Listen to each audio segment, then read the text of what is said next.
नमस्कार, आप देख रहे हैं द न्यूज़ राइट। मैं हूं सनत कुमार मुखर्जी। अभी बारिश के इस मौसम में हम देख रहे हैं कि आई फ्लू की शिकायत बहुत ज़्यादा बढ़ गई है।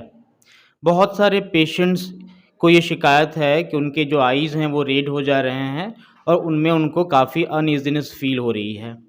तो इसी पर बात करने के लिए आज हम आए हैं डॉक्टर रजत के पास। डॉक्टर साहब, सबसे पहले तो मुझे ये बताइए कि ये जो शिकायत है आई फ्लू की, तो ये इस मौसम की वजह से है या फिर क्या है?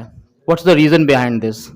देखिए, आई फ्लू तो कभी भी हो सकता है, लेकिन ये मौसम जो है बरसात का मौसम, इसमें इसके केसेस थोड़े बढ़ जाते हैं।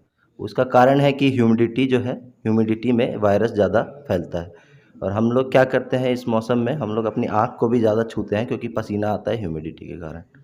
उसी मौसम इसीलिए इस मौसम के कारण इसके केसेस में बढ़ोतरी आती है। तो ओके, तो सर ये बताइए कि जैसे ह्यूमिडिटी की वजह से ये प्रॉब्लम आती है, basically it's sort of viral thing, right? Yes. Okay, तो सबसे पहली बात तो ये है कि इसके लक्षण क्या हैं, सिम्पटम्स क्या हैं इसके? इसके लक्षण ज़्यादा कुछ ख़ास नहीं है। इसके लक्षण ये हैं कि आँख में जलन होना, आँखों का लाल हो जाना, आँखों से पानी आना, सूरज को मतलब रोशनी देख के आँखें चौंधिया जाना, फोटोफोबिया जिसको हम लोग कहते हैं, वो सब इसके लक्षण हैं। आँखों के आसपास सूजन होना, ये सब भी उसके लक्षणों में आता है। क्या करे एक पेशेंट जब डायग्नोस हो गया कि मुझे आई फ्लू है, तो उसे क्या करना चाहिए? प्राथमिक तौर पर क्या करे? अगर किसी को लगता है कि उसको आई फ्लू है, या तो वो डॉक्टर से मिल सकता है, नहीं तो लेकिन उतना बड़ा ये समस्या नहीं है। आप इसका घर में भी इलाज कर सकते हैं, आपको कुछ नहीं करना है। आपको काला चश्मा पहन लेना है ताकि फ़ोटोफोबिया से आपका प्रोटेक्शन हो। आँखों को क्या बोलते हैं, ठंडा पानी या फिर बर्फ़ जो है, उससे थोड़ा बहुत आप सेंक सकते हैं, उससे आपको सूजन में राहत मिलेगी। और आपको आँखों को बार-बार छूने से बचना है, क्योंकि ये बीमारी बहुत फैलती है। मैं देख रहा हूँ कि ये बीमारी अगर किसी घर में जाए, एक आदमी को अगर आई फ्लू हुआ, तो तकरीबन सभी सदस्य जो हैं इसके शिकार हो जाते हैं। तो क्या करना चाहिए जिसको आई फ्लू है कि वो फैले नहीं? जैसा कि मैंने बोला कि बार-बार आपको आँखों को छूने से बचना चाहिए। आँखों को आप छुएँगे, आपको पता भी नहीं चलेगा कब आपने आँख को छुआ, कब कुछ और छू दिया। जिससे कि छोटा बच्चा जो है या कोई भी आपको घर में है, वो उसके कॉन्टैक्ट में आ सकता है और वो भी अपनी आँखों को छुएगा तो आई फ्लू हो जाएगा। आई फ्लू देखने से नहीं फैलता है, किसी की आँख में आपने देख लिया तो आपको आई फ्लू नहीं होगा, ये बात है। आपको बचना होगा, आपको बार-बार आँखों को छूने से बचना होगा, साबुन से हाथ धोने होंगे जब भी आप आँख को छुएँगे, और जो दवा डालेंगे वो भी आप खुद ही डालें। इसके लिए कोई स्पेसिफिक दवा आप प्रिस्क्राइब करेंगे? इसके लिए स्पेसिफिक दवा ऐसा कुछ नहीं है। वायरल इन्फेक्शन सेल्फ लिमिटिंग होता है, ये समय के साथ अपने आप ख़त्म हो जाता है। अगर बहुत ज़्यादा इरिटेशन है, आँख में जलन है, करकरी लगता है आँख में, तो आप आर्टिफ़िशियल टीयर आते हैं, मार्केट में अवेलेबल है, किसी ब्रांड का नाम तो मैं नहीं लूँगा। आर्टिफ़िशियल टीयर आप डाल सकते हैं। और जो आई सोसाइटी है, वो भी रिकमेंड नहीं कर रही है कि लोग जैसे स्टेरॉइड प्रिस्क्राइब कर रहे हैं, स्टेरॉइड के लिए रिकमेंड वो लोग नहीं कर रहे हैं।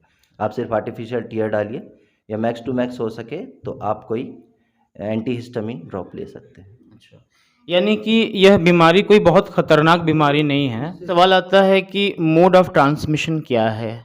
किस तरह से फैलता है? एयरबोर्न है, क्या है ये?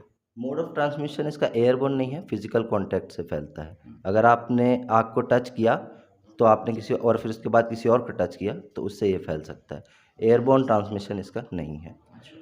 तो ये जो कुछ मिथ्स हैं इसको लेकर कि ये एयरबोर्न ट्रांसमिशन है, तो ऐसा कुछ नहीं है, डॉक्टर साहब का कहना है।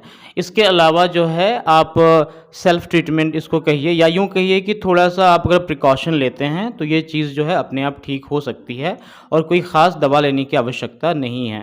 डॉक्टर साहब ये बताइए कि जैसे मान लीजिए किसी को आई फ्लू हो गया, ठीक है ना? तो क्या ऐसी कोई संभावना है कि उसकी आँखें इस वजह से ख़राब हो सकती हैं? बहुत ही एक्सट्रीम केसेस में हाँ जी, बिल्कुल हो सकता है ऐसा। लेकिन अगर आपको ऐसा लगे कि बहुत ही ज़्यादा हमको दिक्कत आ रही है, तो प्लीज़ अपने डॉक्टर से मिलिए। माइनर केसेस में आप अपने आप घर पे रहें, आप ठीक रह सकते हैं। लेकिन अगर आपको बहुत ज़्यादा दिक्कत हो रही है, आप डॉक्टर से मिलिए, वो आपकी हेल्प करेंगे। कितने दिनों में यह ख़त्म हो जाता है, खुद ब खुद ख़त्म हो जाता है? खुद ब खुद ख़त्म होने में इसको 4 से 8 दिन लगते हैं। उसके बाद ये अपने आप धीरे-धीरे रिग्रेस होता है। मैक्सिमम इसका पीक 5 दिन के आसपास में आता है, जब आँखों में बहुत ज़्यादा जलन और आँखों के इर्द-गिर्द बहुत सूजन हो जाती है। डॉक्टर साहब ये बताइए कि इसकी दवाई आप केमिस्ट के पास जाकर सीधे ले लेंगे या फिर आपको डॉक्टर से बात करनी चाहिए?